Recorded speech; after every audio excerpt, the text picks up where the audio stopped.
Hello friends, welcome to GK mind game. ಪ್ರಶ್ನೆಗಳ ಸಂಪೂರ್ಣ ಮಾಹಿತಿಗಾಗಿ ವಿಡಿಯೋನ ಎಲ್ಲೂ ಸ್ಕಿಪ್ ಮಾಡದೆ ಕಂಪ್ಲೀಟ್ ಆಗಿ ನೋಡಿ.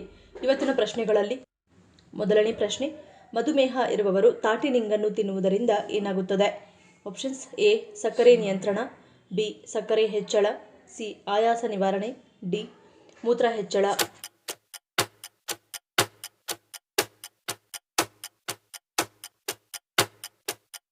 ಸರಿಯಾದ ಉತ್ತರ ಆಪ್ಷನ್ ಎ ಸಕ್ಕರೆ ನಿಯಂತ್ರಣ. ತಾಟಿನಿಂಗು ಹಣ್ಣಿನಲ್ಲಿ ಸಕ್ಕರೆ ಮತ್ತು ಕ್ಯಾಲರಿಗಳ ಪ್ರಮಾಣ ತುಂಬಾ ಕಡಿಮೆ ಇದ್ದು, ವಿಟಮಿನ್ ಸಿ, ವಿಟಮಿನ್ ಬಿ7, ವಿಟಮಿನ್ ಎ, ಸತು, ಪೊಟ್ಯಾಷಿಯಂ, ಕ್ಯಾಲ್ಸಿಯಂ ಮುಂತಾದ ಅಂಶಗಳು ಈ ಹಣ್ಣಿನಲ್ಲಿ ಯಥೇಚ್ಛವಾಗಿ ಕಂಡುಬರುತ್ತವೆ. ಮಧುಮೇಹದ ಸಮಸ್ಯೆಯನ್ನು ನಿಯಂತ್ರಿಸಲು ಇದು ತುಂಬಾ ಸಹಾಯಕವಾಗಿದೆ. ಕಬ್ಬಿಣ, ಪೊಟ್ಯಾಷಿಯಂ, ರಂಜಕ ಮೊದಲಾದ ಪೋಷಕಾಂಶಗಳು ಐಸ್ ಆಪಲ್ನಲ್ಲಿ ಹೇರಳವಾಗಿದ್ದು ದೃಷ್ಟಿ ಹೆಚ್ಚಿಸುವಲ್ಲಿ ಸಹಕಾರಿಯಾಗಿದೆ. ಅದಕ್ಕಾಗಿಯೇ ಯಾರಿಗಾದರೂ ದೃಷ್ಟಿ ಸಮಸ್ಯೆ ಇದ್ದರೆ ಅವರು ಈ ಹಣ್ಣನ್ನು ಸೇವಿಸಬಹುದು. ಇನ್ನು ತಾಟಿನಿಂಗು ಹಣ್ಣಿನಲ್ಲಿ ವಿಟಮಿನ್ ಬಿ12 ಸಮೃದ್ಧವಾಗಿವೆ. ಮಲಬದ್ಧತೆಯ ಸಮಸ್ಯೆಯನ್ನು ಹೋಗಲಾಡಿಸಲು ಇದು ತುಂಬಾ ಸಹಾಯಕವಾಗಿದೆ. ಇದರೊಂದಿಗೆ ಯಾರಿಗಾದರೂ ಅಸಿಡಿಟಿ ಸಮಸ್ಯೆ ಇದ್ದಲ್ಲಿ ತಾಟಿನಿಂಗು ಹಣ್ಣನ್ನು ಸೇವಿಸುವುದರಿಂದ ಉತ್ತಮ ಪ್ರಯೋಜನ ಪಡೆಯಬಹುದು.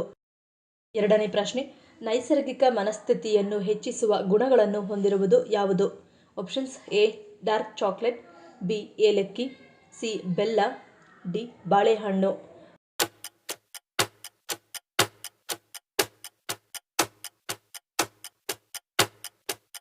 ಸರಿಯಾದ ಉತ್ತರ ಆಪ್ಷನ್ ಬಿ ಏಲಕ್ಕಿ.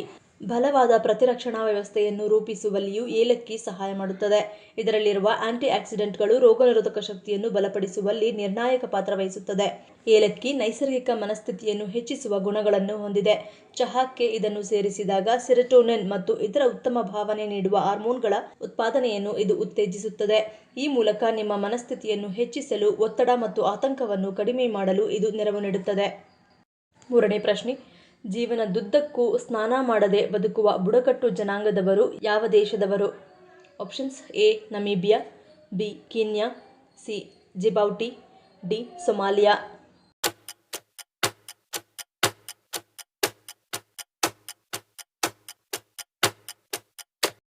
ಸರಿಯಾದ ಉತ್ತರ ಆಪ್ಷನ್ ಎ ನಮೀಬಿಯಾ. ಈ ಸಮುದಾಯದ ಹೆಸರು ಹಿಂಬಾ.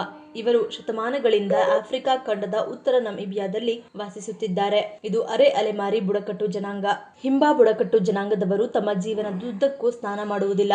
ಈ ಬುಡಕಟ್ಟಿನ ಜನರಿಗೆ ಸ್ನಾನ ಮಾಡುವುದಕ್ಕೆ ಕಟ್ಟುನಿಟ್ಟಿನ ನಿಷೇಧವಿದೆ, ಅದರಲ್ಲೂ ಮಹಿಳೆಯರಿಗೆ. ಈ ಬುಡಕಟ್ಟಿನ ಮಹಿಳೆಯರು ತಮ್ಮ ಜೀವನದುದ್ದಕ್ಕೂ ತಮ್ಮ ಮದುವೆಯ ದಿನದಂದು ಮಾತ್ರ ಸ್ನಾನ ಮಾಡುತ್ತಾರೆ.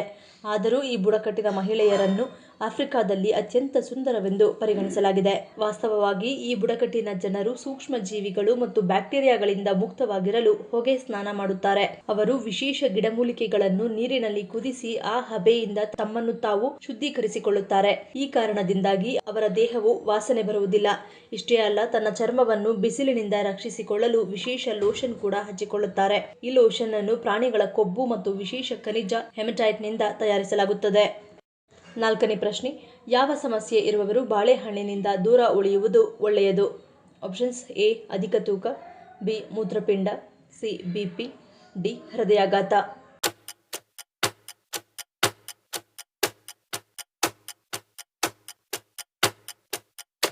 ಸರಿಯಾದ ಉತ್ತರ ಆಪ್ಷನ್ ಎ ಮತ್ತು ಬಿ. ಅಧಿಕ ತೂಕ ಹೊಂದಿರುವವರು ಮತ್ತು ಬೊಜ್ಜುತನದಿಂದ ಬಳಲುತ್ತಿರುವವರು ಬಾಳೆಹಣ್ಣು ತಿನ್ನಬಾರದು. ಈ ಹಣ್ಣಿನಲ್ಲಿರುವ ಕ್ಯಾಲೋರಿ ಅಂಶವು ಅನಗತ್ಯ ತೂಕವನ್ನು ಹೆಚ್ಚಿಸುತ್ತದೆ. ಇದು ಇತರ ಅನೇಕ ಕಾಯಿಲೆಗಳಿಗೆ ಕಾರಣವಾಗುತ್ತದೆ. ಇನ್ನು ಮೂತ್ರಪಿಂಡ ಕಾಯಿಲೆಗಳಿಂದ ಬಳಲುತ್ತಿರುವ ಜನರಿಗೆ ಬಾಳೆಹಣ್ಣು ಹಾನಿಕಾರಕವಾಗಿದೆ, ಏಕೆಂದರೆ ಹಾನಿಗೊಳಗಾದ ಮೂತ್ರಪಿಂಡಗಳು ರಕ್ತದಲ್ಲಿ ಹೆಚ್ಚುವರಿ ಪೊಟ್ಯಾಷಿಯಂ ಅನ್ನು ಉತ್ಪಾದಿಸುತ್ತವೆ. ಇದು ಮೂತ್ರಪಿಂಡಗಳ ಮೇಲೆ ಒತ್ತಡವನ್ನು ಹೆಚ್ಚಿಸುತ್ತದೆ. ಇದು ಹೃದಯ ಸಮಸ್ಯೆಗಳಿಗೆ ಕೂಡ ಕಾರಣವಾಗಬಹುದು. ಡಯಾಲಿಸಿಸ್ ಮತ್ತು ದೀರ್ಘಕಾಲದ ಮೂತ್ರಪಿಂಡ ಕಾಯಿಲೆಯಲ್ಲಿ ರೋಗಿಗಳು ಕಡಿಮೆ ಪೊಟ್ಯಾಷಿಯಂ ಆಹಾರವನ್ನು ತೆಗೆದುಕೊಳ್ಳುವಂತೆ ಸಲಹೆ ನೀಡಲಾಗುತ್ತದೆ. ಐದನೇ ಪ್ರಶ್ನೆ, ಬೇಯಿಸಿದ ಅಕ್ಕಿ ನೀರನ್ನು ಮುಖಕ್ಕೆ ಮತ್ತು ಕೂದಲಿಗೆ ಹಚ್ಚುವುದರಿಂದಾಗುವ ಪರಿಣಾಮವೇನು? ಆಪ್ಷನ್ಸ್: ಎ ಬಿಳಿ ಕೂದಲು ತಡೆ, ಬಿ ಸೋಂಕು ತಡೆ, ಸಿ ದಷ್ಟಪುಷ್ಟ ಕೂದಲು, ಡಿ ಮೇಲಿನ ಎಲ್ಲವೂ.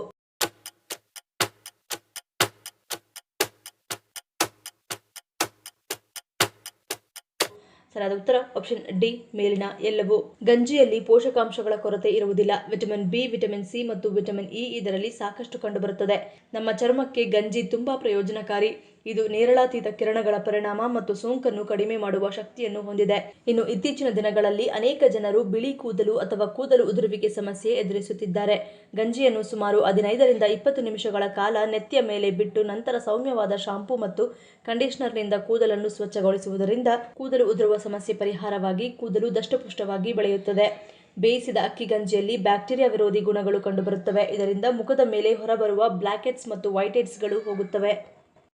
6ನೇ ಪ್ರಶ್ನೆ, ಮಹಾಶಿವರಾತ್ರಿಯ ಯಾಮ ಪೂಜೆ ಎಂದರೇನು? Options: A. ಉಪವಾಸ, ಬಿ. ಜಾಗರಣೆ, ಸಿ. 4 ಭಾಗಗಳ ಪೂಜೆ, ಡಿ. ಮೇಲಿನ ಎಲ್ಲವೂ.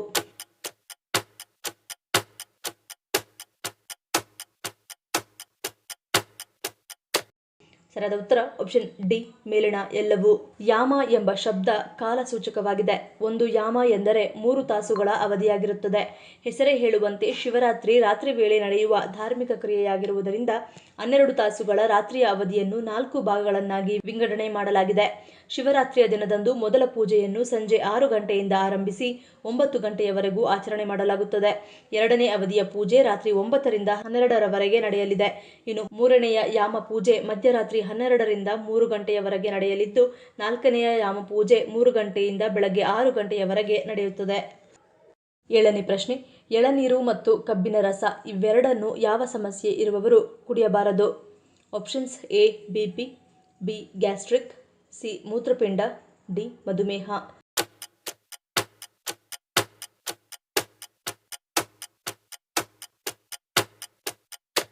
ಸರಿಯಾದ ಉತ್ತರ ಆಪ್ಷನ್ ಸಿ ಮತ್ತು ಡಿ. ಕಬ್ಬಿನ ರಸದಲ್ಲಿ ಸಕ್ಕರೆ ಪ್ರಮಾಣ ಹೆಚ್ಚಾಗಿರುವುದರಿಂದ ರಕ್ತದಲ್ಲಿನ ಸಕ್ಕರೆ ಮಟ್ಟವನ್ನು ಹೆಚ್ಚಿಸುತ್ತದೆ.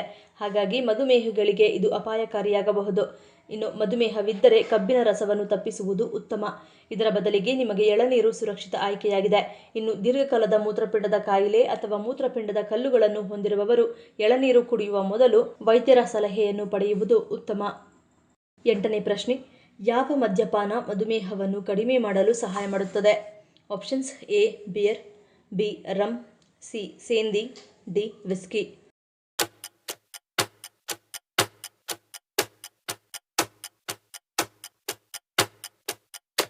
ಸರಿಯಾದ ಉತ್ತರ ಆಪ್ಷನ್ ಬಿ, ರಮ್. ರಮ್ ಕುಡಿಯುವುದರಿಂದ ರೋಗ ನಿರೋಧಕ ಶಕ್ತಿಯನ್ನು ಬಲಪಡಿಸುತ್ತದೆ ಮತ್ತು ರೋಗಗಳ ಅಪಾಯವನ್ನು ಕಡಿಮೆ ಮಾಡುತ್ತದೆ. ರಮ್ನಲ್ಲಿರುವ ಅಗತ್ಯ ಪೋಷಕಾಂಶಗಳು ರೋಗಗಳ ವಿರುದ್ಧ ಹೋರಾಡುವ ದೇಹದ ಸಾಮರ್ಥ್ಯವನ್ನು ಹೆಚ್ಚಿಸುತ್ತವೆ. ಆದಾಗ್ಯೂ ಅದನ್ನು ಕುಡಿಯುವಾಗ ಪ್ರಮಾಣವನ್ನು ಮನಸ್ಸಿನಲ್ಲಿಟ್ಟುಕೊಳ್ಳುವುದು ಮುಖ್ಯ. ನೀವು ಮಧುಮೇಹ ಸಮಸ್ಯೆಗಳನ್ನು ಹೊಂದಿದ್ದರೆ ರಮ್ ಅದನ್ನು ಕಡಿಮೆ ಮಾಡಲು ಸಹಾಯ ಮಾಡುತ್ತದೆ. ಇದರ ಜೊತೆಗೆ ರಮ್ ಪಿತ್ತಕೋಶದ ಕಲ್ಲುಗಳಿಗೆ ಸಂಬಂಧಿಸಿದ ಸಮಸ್ಯೆಗಳನ್ನು ಸಹ ತೆಗೆದುಹಾಕುತ್ತದೆ.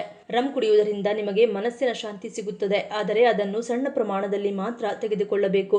ಇಲ್ಲದಿದ್ದರೆ ಆಲ್ಕೋಹಾಲ್ ಮಾದಕತೆ ಗೊಂದಲತೆಗೆ ಕಾರಣವಾಗಬಹುದು. 9ನೇ ಪ್ರಶ್ನೆ, ನಮ್ಮ ದೇಹದಲ್ಲಿ ಯಾವುದು ಎಳನೀರಿನಂತೆಯೇ ಇರುತ್ತದೆ? Options: A. ಬಿಳಿ ರಕ್ತ ಕಣ, ಬಿ. ಲೋಳೆ, ಸಿ. Plasma, D. ಮೆದುಳಿನ ದ್ರವ.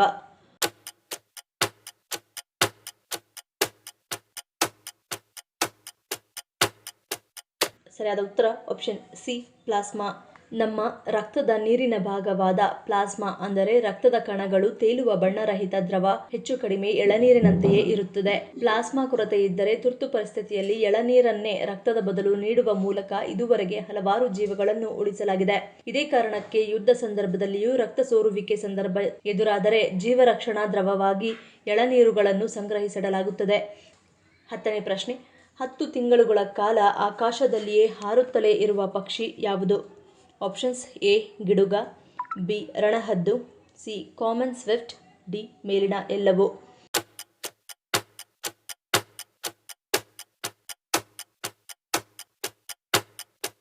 ಸರಿಯಾದ ಉತ್ತರ ಆಪ್ಷನ್ ಸಿ, ಕಾಮನ್ ಸ್ವಿಫ್ಟ್. ಈ ಪಕ್ಷಿಗಳು ಹಲವು ತಿಂಗಳುಗಳ ಕಾಲ ನಿರಂತರವಾಗಿ ಆಕಾಶದಲ್ಲಿ ಹಾರಬಲ್ಲವು. ವಿಶೇಷವಾಗಿ ಬರೋಬ್ಬರಿ 10 ತಿಂಗಳುಗಳು ಆಕಾಶದಲ್ಲಿ ಹಾರಾಡುವ ಸಾಮರ್ಥ್ಯವನ್ನು ಈ ಹಕ್ಕಿ ಹೊಂದಿದೆ. ಇಂತಹ ಪಕ್ಷಿಗಳು ಸಾಮಾನ್ಯವಾಗಿ ಯುರೋಪಿನಲ್ಲಿ ಕಂಡುಬರುತ್ತವೆ. ಇದು ಯುರೋಪಿನ ಅತ್ಯಂತ ವೇಗದ ಹಕ್ಕಿ ಕೂಡ ಹೌದು. ಈ ಪಕ್ಷಿ ಬಹಳ ಎತ್ತರದಿಂದ ನಿಧಾನವಾಗಿ ಇಳಿಯುವಾಗಲೇ ನಿದ್ರಿಸುತ್ತದೆ. ಸ್ವಿಫ್ಟ್ಗಳು ಆಕಾಶದಲ್ಲಿ ಹಾರುವ ಕೀಟಗಳನ್ನು ಹಿಡಿದು ತಿನ್ನುತ್ತವೆ. ಈ ಪಕ್ಷಿಗಳು ಹಾರುತ್ತಿರುವಾಗಲೇ ಲೈಂಗಿಕ ಕ್ರಿಯೆಯಲ್ಲಿ ತೊಡಗುತ್ತವೆ. ಈ ಹಕ್ಕಿ ನೆಲವನ್ನು ಮುಟ್ಟದೆ 10 ತಿಂಗಳವರೆಗೆ ಹಾರಬಲ್ಲದು. ಆದರೆ ಅನೇಕ ಸಂದರ್ಭಗಳಲ್ಲಿ ಕೆಟ್ಟ ಹವಾಮಾನದಿಂದಾಗಿ ಅದು ನೆಲಕ್ಕೆ ಇಳಿಯುತ್ತವೆ. ಈ ಪ್ರಶ್ನೆಗಳಲ್ಲಿ ನೀವು ಎಷ್ಟು ಪ್ರಶ್ನೆಗಳಿಗೆ ಸರಿ ಉತ್ತರವನ್ನು ಕೊಟ್ಟರೆ ಅನ್ನೋದನ್ನ ಕಮೆಂಟ್ ಮಾಡಿ ತಿಳಿಸಿ. ಈ ವಿಡಿಯೋ ನಿಮಗೆ ಇಷ್ಟ ಆಗಿದ್ರೆ ಮರಿದೇ ಲೈಕ್ ಮಾಡಿ, ಶೇರ್ ಮಾಡಿ, ಸಬ್ಸ್ಕ್ರೈಬ್ ಮಾಡಿ. ನನ್ನ ಚಾನಲ್ನ ಇನ್ನೂ ಸಬ್ಸ್ಕ್ರೈಬ್ ಮಾಡಿದೆ ಹಾಗೆ ವಿಡಿಯೋಸ್ ನೋಡ್ತಿದ್ರೆ ಪ್ಲೀಸ್ ಸಬ್ಸ್ಕ್ರೈಬ್ ಮಾಡಿ, ಸಪೋರ್ಟ್ ಮಾಡಿ. ಮತ್ತೊಂದು ಇಂಟ್ರೆಸ್ಟಿಂಗ್ ವಿಡಿಯೋನಿಗೆ ಸಿಗ್ತೀನಿ. Until love you all, take care.